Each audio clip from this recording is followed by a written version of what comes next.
الشیطان الرجیم بسم اللہ الرحمن الرحیم۔ مقصد اول مرفوعات کے بارے میں ہے، 8 مرفوعات ہیں، ان میں سے پہلا فاعل ہے، دوسرا نائب فاعل۔ تو فاعل کے بارے میں بات چل رہی ہے کہ فاعل کی تعریف کل ہو گئی، اور فاعل کو مفرد کب لائیں گے اور تثنیہ جمع کب لائیں گے، وہ بات ہم بحمدہ تعالیٰ کل پڑھ چکے ہیں۔ آج کا سبق جناب والا یہ ہے کہ فعل، فاعل کا جو فعل ہے اس کو مذکر لائیں گے مؤنث لائیں گے، یا مؤنث لانا واجب ہے یا مذکر مؤنث دونوں لا سکتے ہیں، اس بارے میں بحث ہے۔ تو کہتے ہیں فاعل کو دیکھیں گے، فاعل مؤنث حقیقی ہو، فاعل مؤنث حقیقی ہو۔ فاعل کو دیکھو، فاعل مؤنث حقیقی ہے۔ مؤنث حقیقی کا مطلب یہ ہے اس مؤنث کے مقابلے میں حیوان مذکر ہو تو مؤنث حقیقی، اس کے مقابلے میں مؤنث کے مقابلے میں حیوان مذکر نہ ہو تو مؤنث غیر حقیقی۔ تو فاعل مؤنث حقیقی ہے، فعل اور فاعل کے درمیان میں فاصلہ نہیں، تو فعل کو مؤنث لانا واجب ہے، فعل کو مؤنث لانا واجب ہے۔ انہوں نے یہی کہا ہے انس الفعل ابداً، فعل کو ہمیشہ جناب والا مؤنث لایا جائے گا۔ یہ نہیں کہا کہ فعل کو مؤنث لانا واجب ہے، لیکن میں کہہ رہا ہوں کیوں، اس واسطے کہ انس الفعل ابداً جزا بن رہی ہے اور شرط کے بعد جزا کا لانا واجب ہے، اس واسطے معنی آپ کر سکتے ہیں فعل کو مؤنث لانا واجب ہے۔ بول دے نہیں تسی، فعل کو مؤنث لانا واجب ہے۔ ٹھیک ہو گیا نا۔ مثال دیکھو، قامت ہندن، قامت فعل ہے، ہندن فاعل ہے۔ اب ہند عورت کا نام ہے، اب یہ مؤنث حقیقی ہے کہ نہیں؟ اس کے مقابلے میں حیوان مذکر آتا ہے کہ نہیں؟ آتا ہے، یہ مؤنث حقیقی ہے۔ اس کے مقابلے میں حیوان مذکر آتا ہے، مؤنث حقیقی ہوا۔ اب فعل قامت، فاعل ہندن، دونوں کے درمیان میں فاصلہ بھی، کوئی فاصل بھی نہیں ہے، لہذا اس کو فعل کو مؤنث لانا واجب ہے، یعنی قامت پڑھیں گے، قامہ نہیں پڑھ سکتے، ایک بات۔ دوسری بات ہے کہ اگر درمیان میں آ جائے فاصلہ، فعل فاعل کے درمیان میں فاصلہ آ جائے، پھر کہتے ہیں فلک الخیار، تجھے اختیار ہے فی التصغیر والتانیث، فعل کو مذکر بھی لا سکتا ہے، مؤنث بھی لا سکتا ہے۔ مثال دیکھو، ضرب فعل ہے، ہندن فاعل ہے، ان کے درمیان میں کیا آ گیا؟ الیوم، صحیح ہے، فاصلہ آ گیا، آ گیا۔ ہند اگرچہ مؤنث غیر حقیقی نہیں ہے بلکہ حقیقی ہے، ہند مؤنث حقیقی ہے، ایک بات تو پائی گئی، لیکن ہم نے کہا دوسری بات بھی پائی جائے، وہ کیا ہے؟ فعل فاعل کے درمیان فاصلہ نہ ہو تو واجب ہے، فعل کو مؤنث لانا واجب ہے، لیکن فاصلہ ہو، فلک الخیار، تجھے اختیار ہے، فعل کو مذکر بھی لا سکتا ہے، مؤنث بھی لا سکتا ہے۔ تم ضرب الیوم ہندن بھی پڑھ سکتے ہو، ضرب الیوم ہندن بھی پڑھ سکتے ہو، صحیح ہے۔ آگے دیکھو، وَكَذَلِكَ فِي الْمُؤَنَّثِ الْغَيْرِ الْحَقِيقِيِّ، اسی طرح غیر مؤنث غیر حقیقی میں ہے، کیا مطلب؟ جس طرح اگر فعل فاعل کے درمیان فاصلہ ہو تو فعل کو مذکر بھی لا سکتے ہیں، مؤنث بھی لا سکتے ہیں، اسی طرح فاعل مؤنث غیر حقیقی ہو، مؤنث غیر حقیقی ہو تو پھر جناب والا فعل کو مذکر بھی لا سکتے ہیں، مؤنث بھی لا سکتے ہیں۔ اچھا، مؤنث غیر حقیقی کیا ہے؟ جس کے مقابلے میں حیوان مذکر، جیسے الشمس، یہ اہل عرب کے نزدیک شمس سورج، یہ کیا ہے؟ مؤنث غیر حقیقی، اس کے مقابلے میں حیوان مذکر نہیں ہے، تو لہٰذا جب فاعل مؤنث غیر حقیقی ہو تو پھر فعل کو مذکر بھی لا سکتے ہیں، مؤنث بھی۔ مثال دیکھو، طلعت الشمس، طلعت الشمس، یہاں طلعت میں جو فعل ہے، الشمس فاعل ہے، طلعت فعل کو یہاں پر کیا لائے؟ مؤنث، صحیح ہے، کیا لائے؟ شمس مؤنث غیر حقیقی ہے، فاعل مؤنث غیر حقیقی، فعل کو یہاں مؤنث لائے، لیکن اگر چاہو تو اس فعل کو مذکر بھی لا سکتے ہو۔ کیسے پڑھیں گے مذکر لا کے؟ طلع الشمس، طلع الشمس۔ یہ جو بات کی نا کہ جناب والا پچھلی 3 صورتیں اب گزر چکی ہیں، کیا مطلب؟ فاعل مؤنث حقیقی ہو، فعل فاعل کے درمیان فاصلہ نہ ہو، ایک صورت۔ دوسری صورت یہ ہے کہ فاعل مؤنث حقیقی ہے لیکن فعل فاعل کے درمیان فاصلہ ہے، 2 صورتیں۔ اور تیسری صورت فاعل مؤنث غیر حقیقی ہو۔ تینوں صورتوں کو یہاں پر ذکر کیا ہے۔ ان تینوں صورتوں کا تعلق کس کے ساتھ ہے؟ جب فعل کی نسبت ہو الی المظہر، اس میں ظاہر کی طرف، اس میں ظاہر کی طرف، یعنی فاعل اس میں ظاہر ہو تب یہ 3 صورتیں ہیں، فاعل اس میں ظاہر ہو تب یہ 3 صورتیں۔ لیکن اگر فاعل اس میں ظاہر نہ ہو بلکہ کیا ہو؟ ان کان مسندن الی المضمر، جب فعل کی نسبت کی جائے، مسند فعل کی جائے الی المضمر، اس میں ضمیر کی طرف، یعنی فاعل اس میں ظاہر نہیں ہے، بلکہ اس میں ضمیر ہے، تو پھر کیا ہوگا؟ تو کہتے ہیں انث ابداً، پھر فعل کو ہمیشہ مؤنث ہی لایا جائے گا، فعل کو ہمیشہ مؤنث ہی لایا جائے گا، یہ فاعل ہے، یہ ضمیر ہے، اس کا مرجع، اس کا مرجع چاہے مؤنث حقیقی ہو چاہے مؤنث غیر حقیقی ہو، دونوں صورتوں میں فعل کو مؤنث لانا واجب واجب ہے۔ بات سمجھ گئے؟ جی تو ہم فاعل کو دیکھیں گے، فاعل اس میں ضمیر ہے، اس میں ظاہر، نہیں ہے، اب اس کا مرجع ضمیر ہے نا فاعل، اس کا مرجع مؤنث حقیقی ہے، پھر بھی فعل کو مؤنث لانا واجب واجب ہے۔ فاعل کا مرجع مؤنث حقیقی ہو غیر حقیقی، دونوں صورتوں میں فعل کو مؤنث لانا واجب ہے، واجب ہے۔ مثلا میں کہتا ہوں زینب قامت، زینب قامت، اب قامت میں ہیا کیا ہے؟ فاعل فاعل ہے، ہے، تو بتلاؤ ضمیر ہے کہ نہیں؟ فاعل ہے، فاعل جناب والا ضمیر ہے، اب اس کا مرجع کیا ہے؟ زینب، زینب اور ہے، زینب مؤنث حقیقی ہے کہ نہیں؟ ہے، کیونکہ اس کے مقابلے میں حیوان مذکر آ آتا سکتا ہے۔ ہے۔ اب یہاں فاعل ضمیر ہے، اس کا مرجع مؤنث حقیقی ہے، اس صورت میں بھی فعل کو مؤنث لانا واجب ہے، یعنی یوں پڑھیں گے زینب قامت۔ اب اگلی صورت کے فاعل ضمیر ہے، اس کا مرجع مؤنث غیر حقیقی ہے، مثلا الشمس طلعت، الشمس طلعت، صحیح ہے نا؟ طلعت میں یہ ضمیر ہے کہ نہیں؟ جی۔ بتلاؤ یہاں ضمیر فاعل ہوا کہ نہ ہوا؟ ہوا، فاعل جناب والا ضمیر ہے، اس کا مرجع یہاں پر الشمس ہے، جو کہ مؤنث ہے لیکن مؤنث غیر غیر حقیقی حقیقی ہے، غیر حقیقی ہے، اس صورت میں بھی فعل کا مؤنث لانا واجب ہے، فعل کا مؤنث لانا واجب ہے، فعل کا مؤنث لانا واجب ہے، اس کی تھوڑی مدد کرو اس کی جناب، چلو جی۔ تو لہذا فعل کا مؤنث لانا یہاں بھی کیا ہوگا؟ واجب ہے، واجب ہے۔ چلو جی اگلی بات کہ وجمع التکسیر کالمؤنث الغیر الحقیقی، جمع تکسیر یعنی جمع مکسر، جی، واحد کی بنا سلامت نہ ہو تو جمع مکسر، مکسر ہے، جمع مکسر یہ بھی مؤنث غیر حقیقی کی طرح ہے۔ کیا مطلب؟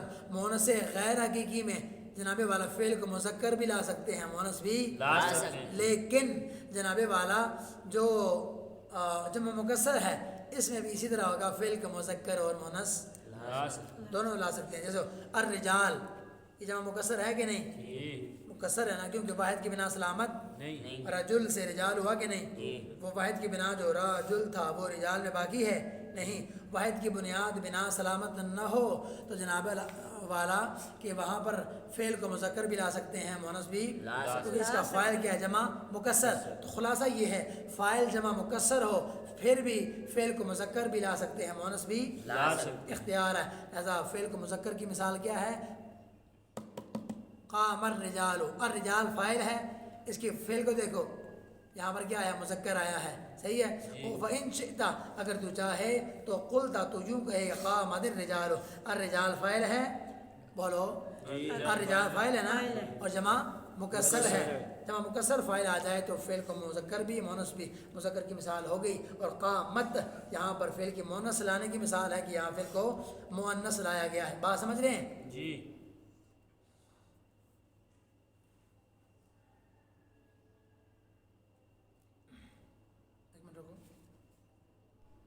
فاعل کو مفعول پر مقدم کرنا جائز ہے یا واجب ہے، یا جناب والا مفعول کو مقدم کرنا جائز ہے، اس بارے بات کرتے ہیں۔ ویسے پہلے درجہ کیا ہوتا ہے؟ پہلے فعل، پھر فاعل، پھر مفعول، ٹھیک ہے نا؟ لیکن جی ہر صورت میں واجب نہیں ہوتا، بعض صورتوں میں واجب ہوتا ہے۔ کب؟ یجب تقدیم الفاعل المفعول، فاعل کو مفعول پر مقدم کرنا واجب ہوتا ہے۔ کب؟ اذا کان مقصورین، جب دونوں اس میں مقصورہ ہوں، دونوں کیا ہوں؟ اس میں مقصورہ ہوں، صحیح بات، جب مقصورہ ہیں تو اعراب کا تو پتہ نہیں، جب مقصورہ ہیں تو اعراب دونوں کا تقدیری ہوگا کہ نہیں؟ کیونکہ اس میں مقصورہ کا اعراب کیا ہے؟ تینوں صورتوں میں تقدیری، حالت رفیع میں ضمہ تقدیری، نصبی میں فتح تقدیری، جری میں کسرہ تقدیری ہے، اعراب تقدیری ہے، معلوم نہیں ہو رہا کون سا فاعل ہے کون سا، کیونکہ اعراب لفظوں میں آتا تو پھر پتہ چلتا ہے یہاں پر پیش ہے، یہاں پر جناب والا، سمجھ میں آ گئی نا؟ تو اور بعض اوقات اور مفعول آ جاتا ہے، مفعول کے آخر میں الف آ جاتا ہے، اس سے ہمیں معلوم ہو جاتا ہے، مثلا ضرب زید عمرا، آخر میں الف آیا نا، معلوم ہو گیا کہ یہ مفعول بن رہا ہے، تو لہٰذا پہلے والا کیا ہے؟ فاعل ہے۔ لیکن مقصورہ ہے، اعراب تقدیری ہے، معلوم نہیں ہو رہا، اور ہمیں خوف بھی ہے لفظ یعنی التباس کا خوف ہے۔ کیا مطلب؟ ہمیں اس بات کا خوف ہے کہ کون سا فاعل ہے کون سا، یعنی فاعل اور مفعول کے خلط ملط ہونے کا خوف ہے، تو ان کے مل جانے کا بھی ہمیں خوف ہے، اور معلوم نہیں ہو رہا یہاں پر فاعل کون سا ہے اور مفعول کون سا ہے، لہٰذا اس صورت میں فاعل کو مقدم کرنا واجب ہے۔ تو خلاصہ یہ بنا، جہاں بھی اس میں مقصورہ آ جائے، فعل آ جائے، بعد میں دو کلمے آ جائیں مقصورہ، تو ان میں جو پہلا ہوگا وہ کیا ہوگا؟ فاعل ہوگا، کیونکہ فاعل کو اس صورت میں مقدم کرنا مفعول پر واجب ہوتا ہے۔ مثال دیکھو واضح ہو جائے گا۔ ضرب فعل ہے، موسیٰ اس کا پہلا اسم ہے، عیسیٰ دوسرا اسم ہے، لیکن ان میں سے پہلا کیا ہے؟ موسیٰ، یہ فاعل ہے، اور لفظ عیسیٰ کیا ہے؟ مفعول ہے۔ ایک باپ ہے، اس کے دو بچے ہیں، ایک کا نام موسیٰ ہے دوسرے کا عیسیٰ ہے۔ موسیٰ جناب والا بڑا تھا اور عیسیٰ چھوٹا تھا، تو کہتا ہے موسیٰ نے عیسیٰ کو مارا، صحیح ہو گیا نا؟ تو اب یہاں پر موسیٰ بھی مقصورہ ہے اور عیسیٰ بھی مقصورہ ہے، تو یہی کہا جائے گا کہ موسیٰ کیا ہے؟ فاعل ہے۔ کیوں؟ اس طرح کے الفاظ آ جائیں جن میں التباس کا خوف ہو، التباس کا خوف نہ پتہ لگتا ہو کون سا فاعل ہے کون سا، وہاں پر پہلے کو فاعل بنانا واجب ہوتا ہے، پہلے کو فاعل بنانا واجب ہوتا ہے۔ سمجھ میں آ گئی بات؟ اب یہ ہے کہ بعض اوقات مفعول کو مقدم کرنا جائز بھی ہوتا ہے، بعض اوقات مفعول کو فاعل پر مقدم کرنا جائز بھی ہوتا ہے۔ یہ کب ہوگا؟ جب التباس کا خوف التباس کا خوف نہ ہو، ہیں دونوں اس میں مقصورہ ہیں تو، لیکن التباس کا خوف نہیں ہے۔ مثلا اکل الکم مثرا یحییٰ، کم مثرا کہتے ہیں امرود کو، یحییٰ بندے کا نام ہے، تو یہاں پر یہی کہا جائے گا اکلا کھایا یحییٰ نے امرود کو، پہلے ویسے فاعل آتا ہے لیکن یہاں پر کیا آ گیا؟ پہلے مفعول۔ یہ نہیں کہیں گے امرود نے بندے کو کھایا، کہہ سکتے ہیں؟ نہیں کہہ سکتے، کیونکہ یہاں التباس کا خوف نہیں، کیونکہ یہاں قرینہ موجود ہے۔ قرینہ کیا ہے؟ جو مقصود پر دلالت کرے، مقصود پر دلالت کرے۔ قرینہ بعض اوقات لفظوں میں ہوتا ہے، قرینہ بعض اوقات یعنی لفظوں میں ہوگا تو اسے ہم کہیں گے قرینہ مقالی، اور لفظوں میں نہ ہو بلکہ حال بتلا رہا ہو کہ یہاں پر جناب والا یہ فاعل ہے اور یہ مفعول ہے، وہاں پر یہ کہیں گے یہ قرینہ مقالی نہیں، قول میں قرینہ نہیں ہے بلکہ معنی میں قرینہ ہے، معنوی طور پر قرینہ ہے۔ تو قرینہ ایک معنوی ہوتا ہے، ایک مقالی ہوتا ہے، ایک حالی، معنوی کو آپ حالی بھی کہہ سکتے ہیں، حال دلالت کر رہا ہے یا قول دلالت کر رہا ہے۔ قول دلالت کرے تو وہ قرینہ مقالی ہے، اگر حال بتلائے، حال دلالت کرے تو وہ قرینہ حالیہ ہے، قرینہ حالیہ یا مقالیہ، صحیح ہو گیا نا؟ تو یہاں اکل الکم مثلا یحییٰ میں کون سا قرینہ ہے؟ قرینہ حالیہ، حال بتلا رہا ہے کہ امرود بندے کو نہیں کھاتا، امرود بندے کو نہیں کھاتا بلکہ بندہ یحییٰ امرود کو کھائے گا، صحیح ہے نا؟ یوں ہی کہیں گے کہ پہلا کیا ہے؟ مفعول ہے، پہلا مفعول ہے، جس کو کھایا جائے گا مفعول ہوا کہ نہیں، اور جو کھانے والا ہو یحییٰ فاعل ہوا کہ نہیں، تو کم مثلا مفعول ہے، یحییٰ اس کا فاعل ہے۔ یہاں پر مفعول کو مقدم کیا لیکن یہ جائز ہے، کیوں مقدم کیا؟ کیونکہ یہاں پر قرینہ موجود ہے، اور قرینہ کون سا ہے؟ حالیہ، حال بتلا رہا ہے۔ کم مثلا جو امرود ہے اس کی حالت بتلا رہی ہے کہ وہ مفعول تو بن سکتا ہے، فاعل وہ کھا نہیں سکتا، اس کو کھایا جائے گا۔ سمجھ آ گئی؟ اگلی بات، یہ تو قرینہ حالیہ کی مثال ہے، اگلی جو مثال ہے وہ قرینہ مقالیہ کی، قرینہ مقالیہ کی یعنی قول لفظ دلالت کرے گا کہ یہاں پر یہ مفعول ہے اور یہ فاعل ہے۔ بتلاؤ ضرب عمرا زید، مفعول منصوب ہوتا کہ نہیں؟ فاعل مرفوع ہوتا کہ نہیں؟ لفظ مرفوع منصوب ہو آخر میں الف آتا ہے کہ نہیں آتا؟ غیر منصرف نہ ہو تو آخر میں الف آ جاتا ہے۔ بتلاؤ عمرا کے آخر میں الف آیا کہ نہیں آیا؟ یہ الف یہ لفظوں میں ہے کہ نہیں؟ قول ہے کہ نہیں؟ تو قول دلالت کر رہا ہے کہ یہاں پر عمرا مفعول ہے اور یہ پہلے اس کو لایا گیا ہے، تو کوئی التباس کا خوف تو نہیں نا؟ ایسا تو نہیں کہ ہمیں جناب پتہ ہی نہیں چلتا ہو کون سا فاعل ہے کون سا، کس نے مارا ہے اور کس نے مار کھائی ہے، ایسا ہے؟ نہیں، پتہ لگ رہا ہے، التباس ہو رہا ہے نہیں، یعنی ہمیں یہ التباس نہیں پڑ رہا کہ ان میں سے مارا کس نے ہے اور جناب والا مار کس نے کھائی ہے، بالکل ہمیں شبہ وغیرہ نہیں پڑ رہا، بلکہ پکی بات ہے کہ عمر کو پھینٹی لگی ہے، عمر کو پھینٹی لگی ہے، پھینٹی عمر ہی کو لگی ہے، اگرچہ اس کا ذکر پہلے کیا گیا ہے، اور مارنے والا کون ہے؟ زید ہے، اگرچہ وہ مارنے والا ہے۔ تو خلاصہ یہ بنا قرینہ جب پایا جائے، قرینہ بتلائے گا تو کہ یہ فاعل ہے یہ مفعول ہے، تو چاہے قرینہ لفظوں میں ہو، مقالی ہو یا حالی ہو، اس صورت میں مفعول کو مقدم کرنا جائز ہے۔ خلاصہ یہ بنا کہ اگر اس میں اگر فاعل اور مفعول دونوں مقصورہ ہوں، پھر دیکھیں گے التباس کا خوف ہے یا نہیں۔ التباس کا خوف ہے پھر فاعل کو مقدم کرنا واجب، اگر التباس کا خوف نہیں پھر مفعول کو مقدم کرنا بھی جائز ہو جاتا ہے، جائز ہے، واجب نہیں۔ صحیح ہو گیا نا؟ چلو جی، سمجھ آ گئی کہ نہیں؟ جی بول دیں نہیں۔ اچھا، بعض اوقات فعل کو حذف کرنا بھی، بولو تو صحیح، فعل کو حذف کرنا بھی جائز ہوتا ہے، اچھا یہ بھی تب ہوگا جب قرینہ موجود ہو، جب قرینہ موجود ہو، جیسے زید کہنا فی جوابی من، فی جوابی من، ہاں من کے جواب میں، یعنی اس شخص کے جواب میں کہنا، اس شخص کے جواب میں کیا کہنا؟ زید کہنا، تو اس شخص کے جواب میں زید کہنا، جو شخص من قالا من ضربا، جو کہے کہ من ضربا کس نے مارا، من قالا جو کہے من ضربا کس نے مارا، ایک شخص آپ سے کہہ رہا ہے کہ من ضربا کس نے مارا، تو آپ جواب میں کہہ رہے ہیں کہ زید، آپ نے زید کو ذکر کیا، یعنی فاعل کو ذکر کیا، فعل کو کیا نہیں کیا، تو یہاں پر قرینہ کیا ہے؟ قرینہ یہ ہے کہ سوال میں جو چیز بولی جائے جواب میں بھی وہی مراد ہوتی ہے۔ آپ سے کوئی پوچھے نماز پڑھی ہے، آپ کہیں میں نے کھانا کھا لیا ہے، تو کوئی بات بنتی ہے؟ نہیں، سوال میں آپ سے پوچھا گیا نماز کا، جواب میں بھی نماز ہی کا ذکر ہوگا، کھانے کا ذکر نہیں ہوگا۔ تو خلاصہ یہ بنا جس چیز کے بارے سوال کیا جائے جواب بھی اسی شے کے بارے میں دیا جاتا ہے، لہذا ہمارے عرف میں یہ بات معلوم ہے۔ جب ایسا ہے تو یہ قرینہ بتلاتا ہے کہ یہاں پر فعل کو حذف بھی کر دو، پھر بھی اگلے بندے کو بات سمجھ میں آ جاتی ہے، لہذا یہاں فعل کو حذف کرنا جائز ہے۔ قرینہ خلاصہ یہ ہے، قرینہ یہاں پر جس چیز کے بارے سوال کریں جواب بھی، چونکہ سوال جناب والا مارنے کے بارے میں ہے، لہذا جواب بھی مارنے کے بارے میں تھا، اس واسطے فعل کو یہاں پر ذکر نہیں کیا۔ وَكَذَا يَجُوزُ حَذْفُ الْفِعْلِ وَالْفَاعِلِ، اسی طرح فعل اور فاعل دونوں کو اکٹھے حذف کرنا بھی جائز ہے، فعل اور فاعل دونوں کو اکٹھے حذف کرنا بھی جائز ہے، پتہ چلا اکٹھے حذف کرنا ہے، فقط فاعل کو حذف، صرف فاعل کو حذف نہیں کرنا، صرف فاعل کو حذف نہیں کرنا، دونوں کو اکٹھے، یا فعل کو حذف اکیلے فعل کو حذف کر دو، اس کی مثال ابھی گزری، یا دونوں کو حذف کر دو، اس کی مثال کیا ہے؟ ایک جیسے نعم کہنا، نعم کہنا اس شخص کے جواب میں، فی جواب من، اس شخص کے جواب میں، من قالا جو کہے اقام زید کیا زید کھڑا ہے، تو آپ کیا جواب میں کہیں گے؟ آپ جواب میں یوں بھی کہہ سکتے ہیں نعم قام زید، ہاں زید کھڑا ہے، یا یوں بھی کہہ سکتے ہیں ٹائم کم ہے تو آپ کہیں نعم جی ہاں زید کھڑا ہے۔ سمجھ میں آ گئی نا؟ یہاں بھی وہی بات ہے، سوال میں زید کے بارے سوال ہے، سوال میں قام زید کے بارے اور زید کے کھڑے ہونے کے بارے سوال ہے، تو جواب میں بھی زید اور زید کے کھڑے ہونے کے بارے ہی جواب میں ذکر ہوگا۔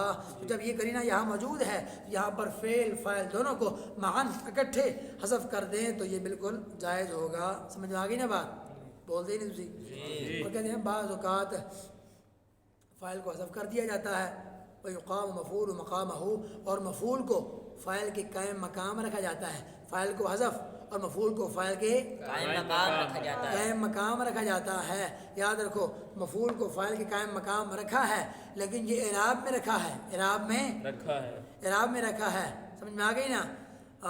مار پھر بھی مفعول ہی کو پڑتی ہے، فاعل کو نہیں پڑتی، ایسا نہیں ہے کہ جناب والا مفعول جو ہے فاعل کے قائم مقام آ جائے، فاعل تو کام کرنے والا ہوتا ہے، مفعول کام کرنے والا نہیں ہوتا، بلکہ اس پر تو مار پڑتی ہے، کام فعل جس پر واقع ہو وہ مفعول ہوتا ہے، معنی میں اس کے قائم مقام نہیں ہوتا، بلکہ اعراب میں اس کے قائم مقام ہوگا، مفعول منصوب ہوتا ہے، لیکن چونکہ فعل کے یہاں نائب ہو گیا، اس کا قائم مقام ہو گیا، تو وہی اعراب آئے گا جو فاعل کا ہے، کیونکہ اصل کا اعراب جو ہوتا ہے وہی اعراب اس کے قائم مقام کو دیا جائے گا، اس کی نائب کو دیا جائے گا۔ بات سمجھ رہے ہیں نا؟ تو جب جناب والا فاعل کو حذف کیا، مفعول کو اس کے قائم مقام، لیکن قائم مقام اعراب میں، معنی میں نہیں، اعراب میں اس کے قائم مقام ہے، یعنی فاعل پر اعراب جناب والا کیا تھا؟ رفع والا اعراب تھا۔ یہاں پر مفعول کو بھی وہی اعراب دیں گے اور اس کو نائب فاعل کا نام دیا جائے گا، اور مفعول ما لم یسمى فاعلہ اس کو کہہ دیا جاتا ہے۔ اب یہ کب ہوگا؟ فاعل کو حذف، مفعول کو اس کے قائم مقام رکھیں گے۔ یہ ہوگا کب؟ کہتے ہیں جب فعل مجہول ہو، فعل مجہول ہو، جیسے ضرب زیدن، ضرب زیدن، زید کو مارا گیا، زید کو مارا گیا۔ دیکھو مارنے والا زید یہاں نہیں ہے، پینٹی پھر بھی زید کو ہی پڑی ہے، پتہ چلا ہے مفعول، لیکن اس کو یہاں فاعل کے قائم مقام کیا ہے اور اعراب میں کیا ہے، اعراب میں کیا۔ اور یہ جو نائب فاعل ہے نا، یہ فاعل کے بعد مرفوعات میں سے دوسری قسم ہے، مرفوعات کی دوسری قسم ہے۔